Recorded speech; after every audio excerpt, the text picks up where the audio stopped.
Hello, hello po. Ayan po, inaayos niya yung kanyang kariton para magamit na bukas.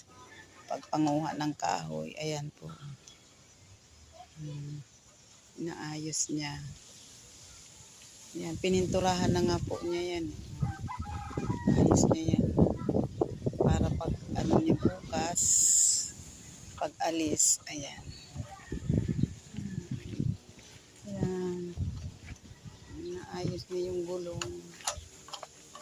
Para ano, para pag alis bukas okay yung kanyang gagamitin.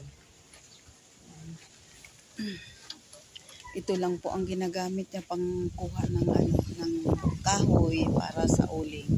Pag-agawan ng uling po. Ayan lang po, maraming salamat mga viewers. Salamat po sa inyong lahat.